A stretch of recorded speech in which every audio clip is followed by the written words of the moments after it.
مهرجان شتانا في حتى. شكرا جزيلا لك. والآن نعم راح ننتقل للأستاذ عيسى محمد البدواوي وهو رئيس فريق نشام الإمارات التطوعية. مساك الله بالخير أستاذ عيسى. مساك خير.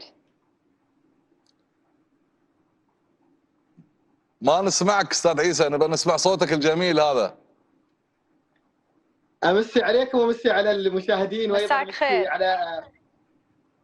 على الضيوف الموجودين ويانا، الله يحفظهم. الله يسلمك ويا مرحبا بك. طبعا بداية نبغي نتعرف وياك أيضا على مشاركتكم كفريق نشام الإمارات التطوعية في مهرجان شتانا في حتى.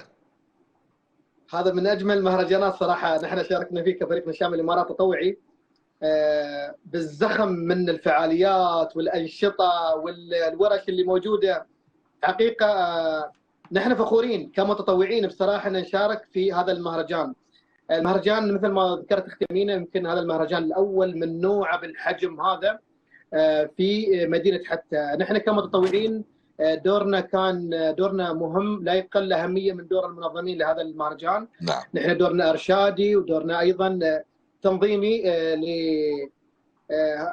لهذا الحدث يعني. نعم. استاذ عيسى، كيف تنعكس مشاركة المتطوعين إيجابا في مثل هذه المهرجانات، وشو هي الخبرات اللي يكتسبونها؟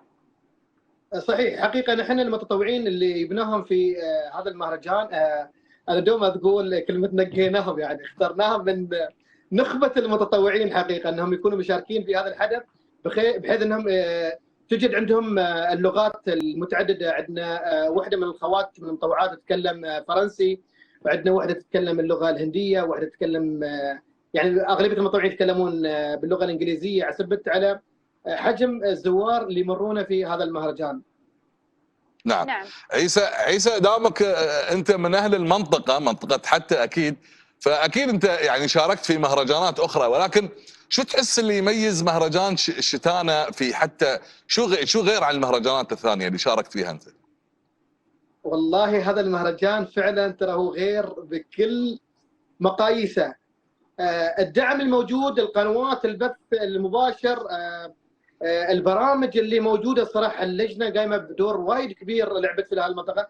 اكبر دليل انه هذا المهرجان دخل في كل بيت في حتى. لو بتسالوني كيف بقول لكم من خلال قنواتكم الفضائيه، من خلال التواصل الاجتماعي، من خلال صناع المحتوى. كل حد كان له دور رئيسي اللي ترويج عن هذا المهرجان. لأن أول مرة صراحة مثل هذا المهرجان أشوف العدد الهائل من أهالي حتى، الكبير الصغير الطفل العائلة أصحاب الهمم، الكل يتواجدون في هذا المهرجان. يعطيك ألف عافية الأستاذ عيسى محمد البدواوي.